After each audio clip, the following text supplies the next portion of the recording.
കിച്ചണിലേക്ക് സ്വാഗതം.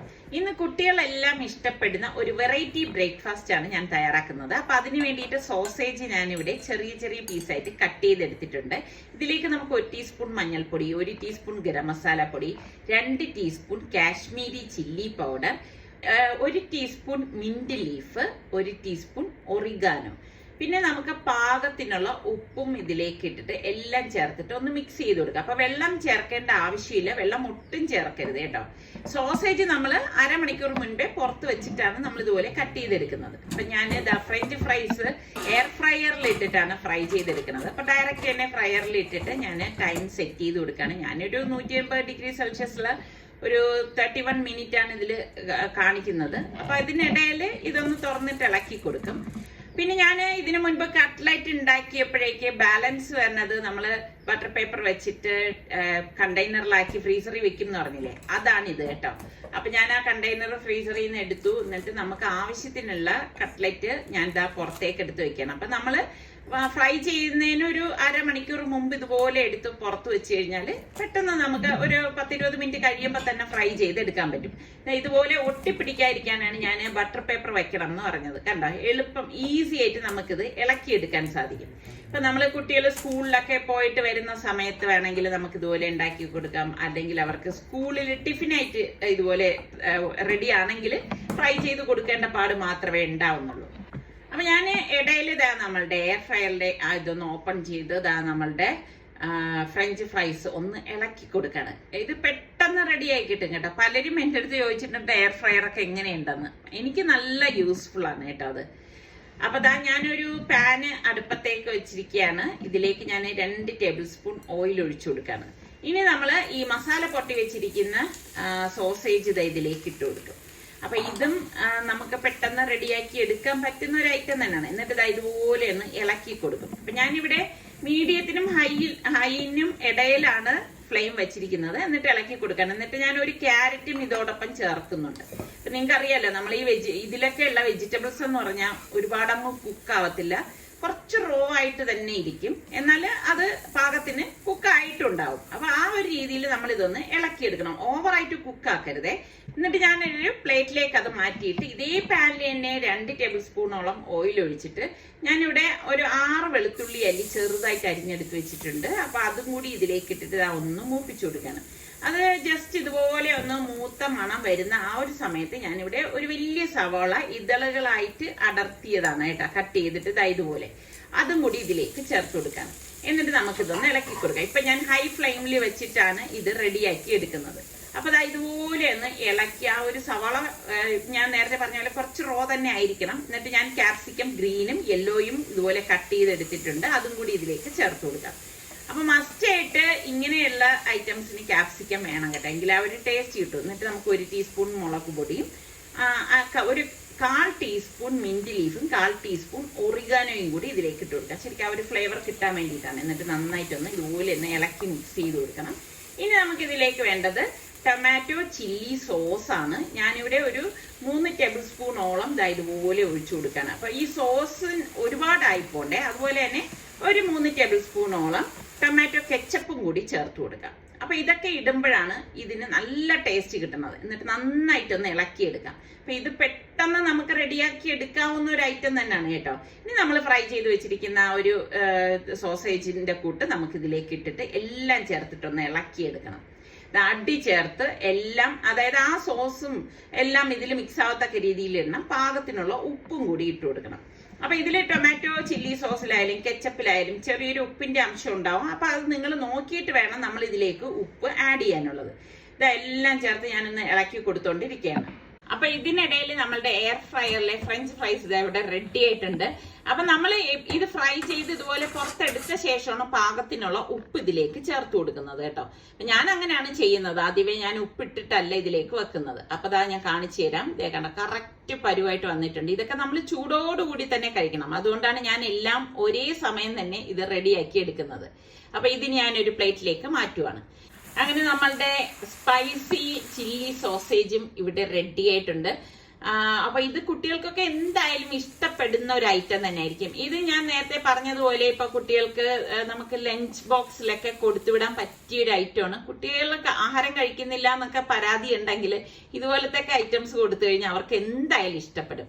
അടിപൊളി ടേസ്റ്റ് ആണ്. അപ്പൊ നിങ്ങൾ ട്രൈ ചെയ്യാത്തവർ ഈ രീതി ട്രൈ ചെയ്തിട്ട് ഫീഡ്ബാക്ക് കൂടി തരണം കേട്ടോ. അപ്പൊ ഞാന് കട്ട്ലറ്റ് പൊരിക്കാൻ വേണ്ടിയിട്ട് ഒരു പാനിലേക്ക് കുറച്ച് ഓയിൽ ഒഴിച്ചിട്ടുണ്ട്. അപ്പൊ ഓയിൽ ചൂടാകുമ്പോഴേക്ക് നമുക്ക് ഈ ഓരോ പീസും ഇതിനുള്ളിലേക്ക് വെച്ചിട്ട് ഫ്രൈ ചെയ്തെടുക്കണം. അപ്പൊ ഞാൻ പറഞ്ഞില്ലേ, നമ്മള് ഫ്രീസറിൽ നിന്ന് എടുത്ത് ഒരു 20 മിനിറ്റ് മുന്നെങ്കിലും പുറത്തെടുത്ത് വെച്ചിരുന്നാൽ നമുക്ക് എളുപ്പം ഇതുപോലെ ഫ്രൈ ചെയ്തെടുക്കാൻ പറ്റും. ഒരു സൈഡ് റെഡി ആകുമ്പോൾ നമുക്ക് പതുക്കെ ഒന്ന് മറിച്ചിട്ട് കൊടുക്കാം. അപ്പൊ കുറെ പേര് ഞാൻ അന്ന് കട്ട്ലറ്റ് ഉണ്ടാക്കണ കാണിച്ചപ്പോഴേക്ക് ഇത് ട്രൈ ചെയ്തു, നല്ല ഇഷ്ടപ്പെട്ടു എന്നൊക്കെ എനിക്ക് അഭിപ്രായം എഴുതിയിട്ടുണ്ടായിരുന്നു. എനിക്ക് ഭയങ്കര സന്തോഷമുണ്ട്. കാരണം നിങ്ങൾ ഇത് ട്രൈ ചെയ്തിട്ട് എനിക്കൊരു ഫീഡ്ബാക്ക് തന്നല്ലോ. ഇപ്പൊ നമ്മള് എല്ലാവരും യൂട്യൂബേഴ്സ് എല്ലാവരും പ്രതീക്ഷിക്കുന്നതും നിങ്ങളിൽ നിന്ന് തന്നെയാണ്. ട്രൈ ചെയ്ത് നോക്കിയിട്ട് നല്ലതാണെങ്കിൽ നല്ലതെന്ന് പറയുക. നിങ്ങളുടെ അഭിപ്രായം എന്താണോ അത് വ്യക്തമായിട്ട് രേഖപ്പെടുത്തുമ്പോൾ നമുക്കൊരു സന്തോഷം. അങ്ങനെ ഞാൻ മോൾക്ക് വേണ്ടി ഉണ്ടാക്കിയ ഐക്യ മോഡൽ വെസ്റ്റേൺ ബ്രേക്ക്ഫാസ്റ്റ് ഐറ്റംസ് ആണ്. അതായത് ഇതിൽ ഏത് ഐറ്റമാണ് നിങ്ങൾക്ക് ഇഷ്ടപ്പെട്ടതെന്ന് കൂടി ഒന്ന് പറയണേ. അങ്ങനെ വൈകുന്നേരം ആയപ്പോഴേക്ക് കുറച്ച് നേരത്തെ തന്നെ ഞങ്ങളൊന്ന് പുറത്തേക്ക് ഇറങ്ങി. വീക്കെൻഡുകളാണെങ്കിൽ നമ്മളെപ്പോഴും തിരക്കായിരിക്കും. ഇപ്പൊ ഇതുപോലെയുള്ള ഷോപ്പിങ്ങും പിന്നെ അത്യാവശ്യ കാര്യങ്ങളൊക്കെ ചെയ്ത് തീർക്കുന്നതൊക്കെ ഇങ്ങനെയുള്ള ദിവസങ്ങളിലായിരിക്കും. അതിപ്പോ നമ്മളുടെ മാത്രം കാര്യമല്ല, എനിക്ക് തോന്നുന്നു മിക്ക യൂട്യൂബേഴ്സിന്റെയും അവസ്ഥ ഇതുപോലെയൊക്കെ തന്നെയായിരിക്കും. എല്ലാവരും എപ്പോഴും ബിസിയാണെന്ന് തന്നെ പറയാം. കാരണം ഓഫീസ് വർക്കൊക്കെ ആണെങ്കിൽ ഒരു ദിവസമെങ്കിലും ലീവ് കിട്ടും എന്ന് പറയാം. പക്ഷെ യൂട്യൂബറിന്റെ കാര്യം എടുത്തു കഴിഞ്ഞാൽ ഒരു നേരം പോലും ലീവ് ഉള്ള അവസ്ഥ ഇല്ല. അതാണ് വാസ്തവം. അപ്പൊ ഇന്നിപ്പോ റോഡിലേക്ക് ഇറങ്ങിയപ്പോഴാണെങ്കിൽ പല വഴി, അതായത് നമുക്കിങ്ങനെ ഡയറക്റ്റ് പോവാൻ ഉള്ള ഒരിത് പോലീസിൽ നിന്ന് തിരിച്ചു വിടുന്നുണ്ടായിരുന്നു. അങ്ങനെ ഞങ്ങൾ ചുറ്റിക്കറങ്ങിയാണ് വന്നത്. അപ്പൊ ഡയറക്റ്റ് ആയിരുന്നെങ്കിൽ ഞങ്ങൾക്ക് ഇവിടുന്ന് അടുത്തായിരുന്നു. പക്ഷെ ഇതുപോലെ കറങ്ങി എടുത്ത് വന്നപ്പോഴാണ് ഇവിടെ എന്തോ ഘോഷയാത്ര എങ്ങാണ്ട് നടക്കുന്നത്. അപ്പൊ അതുകൊണ്ടാണ് വണ്ടിയെല്ലാം അവര് അവിടെ നിന്ന് തിരിച്ചു വിട്ടത്. അപ്പം അതിങ്ങനെ കുറച്ചു നേരം ഇങ്ങനെ എന്ത് കണ്ടാലും ഞാൻ കുറച്ചു നേരം ഇതുപോലെ വായി നോക്കി നിൽക്കും കേട്ടോ, എന്താണ് സംഭവം എന്നറിയുന്നത്. സാറൊക്കെ എന്നെ കിടന്ന് വഴക്ക് പറയും. അപ്പൊ അത് കഴിഞ്ഞിട്ട് ഞങ്ങളിത് സലുവിന് ഷൂസ് വേണം എന്ന് പറഞ്ഞിട്ടുണ്ടായിരുന്നു. അപ്പൊ ഞാൻ പറയുന്നുണ്ട്, മോനെ അവിടെയല്ലേ നല്ലത് കിട്ടുന്നതെന്ന് പറഞ്ഞു കഴിഞ്ഞാലും അവൻ പറയും അവൻ ഉപയോഗിക്കുന്ന സംഭവം തന്നെ അവൻ വാങ്ങിക്കാനും പറയത്തുള്ളൂ. അതും വലിയ സൈസ്. അവൻ്റെ അത് വലിയ കാലമായതുകൊണ്ട് ഞാൻ എപ്പോഴും പറയത്തില്ലേ, സൈസ് ഇവിടെ ബാറ്റയിലേ കിട്ടത്തുള്ളൂ. അപ്പൊ അവൻ പറഞ്ഞ മോഡൽ എന്നെ ഇവിടെ കിട്ടിയായിരുന്നു. അപ്പം ഞങ്ങളുടെ ഒരു ഫാമിലി ഫ്രണ്ട് പോണുണ്ട് ദുബൈയിലേക്ക്. അപ്പം അവരുടെ കയ്യിൽ കൊടുത്തു വിടാൻ വേണ്ടിയിട്ടാണ് ഇപ്പൊ ഇത് വാങ്ങിയത്. അപ്പൊ എനിക്കാണെങ്കിൽ സത്യം പറഞ്ഞാൽ, എനിക്കായാലും നിസാർക്കാണെങ്കിലും ആരെയും ബുദ്ധിമുട്ടിക്കുന്നത് ഒട്ടും ഇഷ്ടമുള്ള ആൾക്കാരല്ല നമ്മള്. അപ്പം അവനിങ്ങനെ അത്യാവശ്യം പറഞ്ഞതുകൊണ്ടും ഞാൻ പറഞ്ഞു, അവരുടെ അടുത്ത് വിളിച്ച് ചോദിച്ചു, നിങ്ങൾക്ക് ബുദ്ധിമുട്ടില്ല, സാധനങ്ങളൊന്നും ഇല്ലെങ്കിൽ മാത്രമേ ഞാൻ കൊണ്ടുവരത്തുള്ളൂ എന്ന് പറഞ്ഞു. അപ്പൊ അവര് പറഞ്ഞു, ഇത്ത ഒന്നും കൊണ്ട് വിഷമിക്കേണ്ട, കൊണ്ടുപോകാന്ന്. എന്നാലും നമുക്കൊരു ബുദ്ധിമുട്ടാണ്, ഒരാളിനെ അങ്ങനെ നമ്മൾ ബുദ്ധിമുട്ടിക്കാൻ പാടില്ലല്ലോ. അപ്പൊ എന്തായാലും ഈ ഒരു സംഭവം വാങ്ങിച്ചു. അപ്പൊ അത് കഴിഞ്ഞപ്പോഴാണ് നമ്മുടെ റിച്ചു ആണെങ്കിൽ 2 വാച്ച് ശരിയാക്കാനായിട്ട് എന്റെ തന്നിട്ടുണ്ടായിരുന്നത്. സൽമാൻ അവന് കൊടുത്ത വാച്ചാണ് കേട്ടോ. അപ്പൊ ചുരുക്കം പറഞ്ഞു കഴിഞ്ഞാൽ നമ്മളുടെ വീട്ടില് ആരെന്ത് ഉപയോഗിക്കുന്ന സാധനങ്ങളും ലാസ്റ്റ് ഉപയോഗിക്കുന്ന ഒരാളാണ് നമ്മുടെ റിച്ചു. അപ്പൊ അതിൽ ഒരെണ്ണം വർക്ക് ചെയ്യുമായിരുന്നു, ഒരെണ്ണം വർക്ക് ചെയ്യുന്നില്ലായിരുന്നു. അപ്പൊ അത് രണ്ടും ഇവിടെ കൊണ്ടുവന്ന് ശരിയാക്കാനായിട്ട് കൊടുത്ത്. അപ്പൊ ചുരുക്കം ഞാൻ നേരത്തെ പറഞ്ഞില്ലേ, ഷർട്ടിന്റെ അവസ്ഥ പോലും അതാണ്. പാവ റിച്ചു ആണ് ഒന്നും അത്ര പുതിയതായിട്ട് ഉപയോഗിക്കാൻ പറ്റാത്ത ആള്. എന്നാൽ അവന്റെ വെറൈറ്റി ആയിട്ടുള്ള സാധനങ്ങളും കാണാം. കാരണം ഇവരൊക്കെ ഉപയോഗിച്ചതിന്റെ ബാക്കി ഉപയോഗിക്കുന്ന ആളാണ് റിച്ചു. ഒരു കണക്കിന് നോക്കുമ്പോൾ വളരെ കഷ്ടം തോന്നും കേട്ടോ അവന്റെ കാര്യം. ഇപ്പൊ നമ്മുടെ സുൽത്താൻ ആണെങ്കിൽ ഇതുപോലത്തെ ചെയിൻ വാച്ചൊന്നും അവൻ തീരെ ഉപയോഗിക്കത്തില്ല. അവൻ ഇങ്ങനത്തെ ഈ ഒരു ടൈപ്പേ ഉപയോഗിക്കത്തില്ല. പിന്നെ നമ്മുടെ സലു അങ്ങനെയൊക്കെ ഉപയോഗിക്കുമായിരുന്നു. അതാണ് നമ്മുടെ റിച്ചുവിന് ഇപ്പം ഈ പറഞ്ഞ മാതിരി ഇതുപോലെയുള്ള ഐറ്റംസ് ഒക്കെ കൂടുതൽ കാണുന്നത്. ഇത് അവൻ ഹോസ്റ്റലിൽ പോണതിന് മുൻപ് എന്നെ ഏൽപ്പിച്ച കാര്യമാണ്. പക്ഷെ എപ്പോഴും ഇവിടെ വരുമ്പം ഒന്നും ഈ പാർക്കിംഗ് ഒന്നും കിട്ടത്തില്ല. ഇന്നിപ്പോ എല്ലാം ഒത്തു വന്ന്. അപ്പൊ ഞാനത് ഇങ്ങനെ ബാഗിൽ തന്നെ ഇട്ടിരിക്കും കേട്ടോ, സൗകര്യം കിട്ടുന്ന അനുസരിച്ച് റെഡിയാക്കി വെക്കാം. അങ്ങനെ ഇതൊക്കെ കഴിഞ്ഞ ശേഷം എനിക്കാണെങ്കിൽ കുറച്ച് സാധനങ്ങളൊക്കെ വാങ്ങിക്കേണ്ടായിരുന്നു. അപ്പൊ ഞാൻ നിസാറിക്കടുത്ത് പറഞ്ഞു, പല ടൈപ്പ് സാധനമാണ് വാങ്ങിക്കേണ്ടത്, എനിക്ക് ലുലുവിലേക്ക് പോവാന്ന് പറഞ്ഞു. അപ്പൊ നിസാറിക്ക പറയണ്ടേ, ഇതൊക്കെ നേരത്തെ പറയണ്ടേ, ഞാൻ ആ ഒരു രീതിയിലൊന്നും അല്ല വന്നത്. അതായത് ലുലുവിൽ കയറാൻ പാകത്തിനുള്ള ഷർട്ടും ഷൂസും ഒന്നല്ല ഇട്ടിരിക്കുന്നതെന്ന് പറഞ്ഞു. അപ്പൊ ഞാൻ പറഞ്ഞു, അതൊന്നും സാരമില്ല, അത്യാവശ്യ സാധനം എടുക്കണം, വരണം, അത്ര മാത്രമേ ഉള്ളൂ, അല്ലാതെ നമ്മൾ അവിടെ കറങ്ങാനൊന്നും അല്ലല്ലോ പോണതെന്ന് പറഞ്ഞു. അപ്പൊ നിസാർക്കാണെങ്കിൽ എപ്പോഴും ഇങ്ങനെയാണ് കേട്ടോ, പുറത്തിറങ്ങുമ്പോ എപ്പോഴും നീറ്റായിട്ട് ഇറങ്ങണം എന്നുള്ളൊരു വ്യക്തിയാണ്. അപ്പൊ എപ്പോഴും ഇവിടെ എന്നെയൊക്കെ വഴക്ക് പറയണതും അതിന് തന്നെയാണ്. കാരണം നിന്ന കോലത്തിലൊക്കെ വെളിയിൽ ഇറങ്ങണതൊന്നും നിസാർക്കാക്ക് ഇഷ്ടമല്ല. എപ്പോഴും അന്തസ്സായിട്ട് നടക്കണമെന്നാണ് നിസാർക്കയുടെ ഒരു ആറ്റിറ്റ്യൂഡ്. സലുവിനാണെങ്കിൽ എപ്പോഴും നിസാരയ്ക്ക് വഴക്ക് പറയുന്നതും ഈ ഒരു കാര്യത്തിനാണ് കേട്ടോ. കാരണം അവനാണെങ്കിൽ ഈ പറഞ്ഞ മാതിരി ഡ്രസ്സിംഗ് ഒന്നും അധികം ശ്രദ്ധിക്കത്തില്ല. നിസാരയ്ക്കൊക്കെ ആണെങ്കിൽ ഇതിനൊക്കെ വലിയ ശ്രദ്ധയാണ്. അപ്പൊ ഇവിടെ നമ്മുടെ വീട്ടിൽ ഏറ്റവും വഴക്ക് കേൾക്കുന്ന 2 വ്യക്തികൾ ഞാനും സൽമാനുമാണ്. കാരണം റിച്ചു ഭയങ്കര നിസാരയ്ക്കയുടെ അപ്പുറമാണ് റിച്ചിന്റെ കാര്യം എടുത്തത്. അപ്പൊ ഞങ്ങൾ ഇവിടെ വന്നപ്പോഴേക്കുണ്ട് പുതിയൊരു സംഭവം കാണുന്നുണ്ട്. അതായത് ഡ്രോയിങ് ചെയ്ത് അവിടെ വെക്കുന്ന ആ ഒരു ഇതുവരെ കണ്ടിട്ടില്ല കേട്ടോ.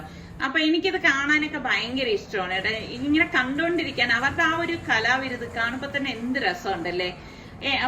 നമ്മൾ ഈ സാധാരണ ഈ എക്സിബിഷൻ സെന്ററിലൊക്കെ പോകുമ്പോഴാണ് ഇതുപോലെയുള്ള പെയിന്റിങ്ങും കാര്യങ്ങളും ഒക്കെ ആൾക്കാർ ഇരുന്ന് ചെയ്യുന്നത് കാണുന്നത്. ഇപ്പൊ ഇവിടെ വന്നപ്പോഴും ഇതൊക്കെ കണ്ടു. പക്ഷെ ഞങ്ങൾ മേളിലേക്ക് വന്നപ്പോഴേക്കും അത്യാവശ്യം നല്ല തിരക്കൊക്കെ ഉണ്ടായിരുന്നു കേട്ടോ. താഴെയാണ് അധികം തിരക്ക് കാണാത്തത്. അപ്പൊ ഞാൻ പറഞ്ഞില്ല, ഇവിടെ വരുമ്പോഴേക്കും നമുക്ക് ഇങ്ങനെ ഓർത്ത് ഇന്ന സാധനം എടുക്കണം എന്നൊക്കെ പറഞ്ഞിട്ട് എല്ലാം ഉള്ളത് കൊണ്ട് തെറ്റാതെ ഓരോന്നും എടുക്കാൻ പറ്റും. എനിക്ക് അതിൽ മെയിനായിട്ട് ഇന്ന് എടുക്കേണ്ടിയിരുന്നത് വെജിറ്റബിൾസ് ഒക്കെ തന്നെയാണ്. എനിക്ക് ഇവിടെ വന്ന് വെജിറ്റബിൾസ് ഒക്കെ എടുക്കാൻ ഭയങ്കര ഇഷ്ടമാണ് കേട്ടോ. കാരണം നല്ല ഫ്രഷ് ആയിട്ടും അതായത് നമ്മളുടെ കണ്ണിനെയൊക്കെ കുളിർമ വരുന്ന വെജിറ്റബിൾസ് ഒക്കെ നമുക്ക് ഇവിടെ കാണാൻ സാധിക്കും. അപ്പൊ ഞാനിങ്ങനെ എല്ലാം എടുക്കുന്ന കൂട്ടത്തിൽ ഈ ഒരു വെജിറ്റബിളിനെ കണ്ടേട്ടാ. ഇതിന്റെ പേരെന്തെന്ന് കണ്ടോളാന്ന് അങ്ങനെ ഏതാണ്ടാണ്. നിങ്ങൾക്ക് അറിയാമെങ്കിൽ ഒന്ന് പറയണം കേട്ടോ അതിന്റെ യഥാർത്ഥ പേരെന്താണെന്നുള്ളത്. അപ്പം സാധനങ്ങളെല്ലാം എടുപിടി എന്ന് പറഞ്ഞു കഴിഞ്ഞാൽ എല്ലാം അത്യാവശ്യം വേണ്ടതൊക്കെ എടുത്തു. കാരണം നിസാറിക്ക അല്ലെങ്കിൽ ഈ പറഞ്ഞ മാതിരി നിസാറിക്കയുടെ കോലം ശരിയല്ലാത്തത് കൊണ്ട് നിസാറിക്ക കൂടുതൽ അവിടെ നിൽക്കാൻ ഒട്ടും താല്പര്യപ്പെടുന്നുണ്ടായിരുന്നില്ല. അപ്പൊ അത് കഴിഞ്ഞ് ഞങ്ങൾ പുറത്തേക്ക് വന്നപ്പോഴേക്കുണ്ട് ഞങ്ങളുടെ ഒരു ഫാമിലി ഫ്രണ്ട് അവിടെ ഉണ്ടായിരുന്നു. അപ്പൊ കുറച്ച് നാളായി കണ്ടിട്ട്. അപ്പൊ അങ്ങനെ കല്യാണ വിശേഷവും സലു പോയ വിശേഷവും ഒക്കെയാണ് അവർ ചോദിക്കണത്. അങ്ങനെ വിശേഷങ്ങളെല്ലാം പറഞ്ഞു. അപ്പൊ നമ്മൾ ഈ പറഞ്ഞ മാതിരി ലുലുവിൽ വരുമ്പോ ഏതെങ്കിലും ഒക്കെ പരിചയക്കാരെയും ബന്ധുക്കളെയും ഒക്കെ നമുക്ക് ഇവിടെ എവിടെയെങ്കിലും ഒക്കെ വെച്ചിട്ട് കാണാനും ഒക്കെ പറ്റും. അപ്പൊ അതൊക്കെ കഴിഞ്ഞ് ഇനിയിപ്പോ പോവാണ്. നമുക്ക് ഇപ്രാവശ്യം ലുലുവിൽ വന്നപ്പോഴേക്കും അങ്ങനെ കറക്കം കാര്യങ്ങളൊന്നുമില്ല. വരിക, ഈ പറഞ്ഞ മാതിരി അത്യാവശ്യ സാധനങ്ങൾ എടുക്കുക, തിരിച്ചു പോവുക, ഈ ഒരു ഉദ്ദേശം മാത്രമേ ഉണ്ടായിരുന്നുള്ളൂ. ഇപ്പൊ പിള്ളേരൊക്കെ ഉണ്ടെങ്കിൽ ഇതുപോലെ എല്ലാം എടുത്തു വെക്കാൻ അവരെ ഉപയോഗിക്കാം. ഇന്നിപ്പം ഡ്യൂട്ടി മോള് ഞാനും കൂടിയാണ് എല്ലാ സാധനങ്ങളും ഒക്കെ എടുത്തു വെച്ചത്. ഇതാണ് ഇങ്ങനെയൊക്കെ വന്ന സാധനങ്ങളൊക്കെ എടുക്കുമ്പം അവരെ ഒത്തിരി മിസ് ചെയ്യണത് ഇങ്ങനെയുള്ള അവസരങ്ങളിലാണ് കേട്ടോ. കാരണം മറ്റേ നമ്മളൊന്നും അറിയത്തില്ലല്ലോ, നേരെ വന്നങ്ങ് കാറി അങ്ങ് ഇരുന്നാൽ മതിയല്ലോ. അപ്പോൾ ഇനിയിപ്പം ഞാൻ ഉദ്ദേശിച്ചു വന്നതെന്ന് വെച്ചാൽ ഇവിടെ നിന്ന് നമുക്ക് സാധനം എടുത്ത് മേളിൽ പോയി ഭക്ഷണം കഴിച്ചിട്ടൊക്കെ പോവാന്ന് വിചാരിച്ചാണ് നമ്മൾ വന്നത്. പിന്നെ ഇവിടെ വന്നപ്പം അങ്ങനെ ഒന്നും കഴിക്കാനൊരു മൂഡും തോന്നിയില്ല. ഞാൻ പറഞ്ഞില്ല, അത്യാവശ്യം നല്ല തിരക്കും ഉണ്ടായിരുന്നു. അപ്പൊ ഞങ്ങൾ അങ്ങനെ ഇവിടെ അടുത്തുള്ള ഒരു റെസ്റ്റോറന്റിലേക്ക് പോവുകയാണ്. എപ്പോഴും ഈ പറഞ്ഞ മാതിരി നമ്മള് വീട്ടിൽ നിന്നൊക്കെ വൈകുന്നേരം ഉണ്ടാക്കി വെച്ചിട്ട് ഇറങ്ങാന്നൊക്കെ വിചാരിച്ചു കഴിഞ്ഞാൽ താമസിച്ചു പോവുമായിരുന്നു. അപ്പൊ ഇതുപോലെ സാധനങ്ങളൊക്കെ എടുത്തിട്ട് നമ്മൾ വീട്ടിൽ ചെന്നിട്ട് പിന്നെ ഉണ്ടാക്കി കഴിക്കാന്ന് പറഞ്ഞാൽ വേണമെങ്കിൽ അതൊക്കെ ചെയ്യാം. പക്ഷെ അങ്ങ് ടയേർഡായിട്ട് ഇരിക്കുമ്പം അതിനൊന്നും ചില സമയങ്ങളിൽ ഒരു മൂഡ് ഉണ്ടാവില്ല കേട്ടോ. എല്ലാവരും ഒക്കെ ഉണ്ടെങ്കിൽ നമുക്ക് ഉണ്ടാക്കാനും ഭയങ്കര ഇൻട്രസ്റ്റ് ആണ്. ഇപ്പൊ എന്നെ സംബന്ധിച്ച് അങ്ങനെയാണ് കേട്ടോ. പിള്ളേരെ എല്ലാവരും വീട്ടിലുള്ള അവസരം ആൾക്കാർ കൂടിയാലാണ് എനിക്ക് ഉണ്ടാക്കാൻ ഇൻട്രസ്റ്റ് കൂടുതൽ. അപ്പൊ അങ്ങനെ എന്തായാലും എനിക്കൊന്ന് ചായ കുടിക്കണമായിരുന്നു. കാരണം വൈകുന്നേരമൊക്കെ ഇറങ്ങിയതുകൊണ്ട് ഒരു തലവേദനയൊക്കെ ഉണ്ടായിരുന്നു. അപ്പൊ നല്ല കടുപ്പത്തിൽ അടിച്ച ചായ അത് കുടിക്കുമ്പോൾ ഒരു സുഖമൊന്ന് വേറെ തന്നെയാണ് അല്ലേ. ഞാനിങ്ങനെ വീഡിയോയിലൂടെയൊക്കെ പറയാനാണ്. അപ്പൊ കുറേ പേര് പറയുന്നുണ്ട് കേട്ടോ അവർക്കും അതൊക്കെ ഇഷ്ടമാണെന്നൊക്കെ പറഞ്ഞിട്ട്. അപ്പൊ ഇന്നത്തെ നമ്മളുടെ ഈ പറഞ്ഞ മാതിരി നാടൻ ഐറ്റംസ് എന്ന് പറഞ്ഞ് ഞങ്ങൾ ഓർഡർ കൊടുത്തത് എന്താന്ന് വെച്ചാൽ നല്ല തേങ്ങ അരച്ച നല്ല തിളയ്ക്കണ ചട്ടിയിലെല്ലാം മീൻകറിയും പിന്നെ മെനു കേട്ടാ ചിരിക്കുന്നതായി കാണുന്ന പുട്ടുമാണ് കേട്ടോ. അപ്പം ആവി വരുന്ന നല്ല പുട്ടും ഈ ഒരു മീൻകറി, അത് നല്ല ഒരു കിഡിലൻ കോമ്പിനേഷൻ തന്നെയാണ് കേട്ടോ. ഈ ഒരു കോമ്പിനേഷൻ ഇഷ്ടമുള്ള എത്ര പേരുണ്ട്? എന്ത് ടേസ്റ്റ് ആണെന്നറിയോ? പ്രത്യേകിച്ച് ആ അരിപ്പുട്ടിങ്ങനെ എടുത്തിട്ട് ഈ അരിപ്പുട്ടിന്റെ മീതെ നമ്മൾ ഈ മീൻകറി തിളയ്ക്കണ ആ ഒരു മീൻകറി, അതായത് ആ തേങ്ങ അരച്ച മീൻകറി ഇങ്ങനെ കോരി ഒഴിച്ചിട്ട് ഇനി എല്ലാം കൂട്ടിയിട്ട് വിരക്കി കഴിക്കുമ്പോൾ ഉള്ള ഒരു ടേസ്റ്റ് അത് പറഞ്ഞറിയിക്കാൻ പറ്റത്തില്ല കേട്ടോ. അപ്പൊ ഇതൊക്കെയാണ് നമ്മളുടെ ഇന്നത്തെ വിശേഷങ്ങൾ എന്ന് പറയുന്നത്. ഇനി അടുത്ത് നമുക്ക് നല്ല റെസിപ്പിയോ വ്ളോഗായിട്ടൊക്കെ കാണുന്നത് വരെ എല്ലാവർക്കും ബൈ.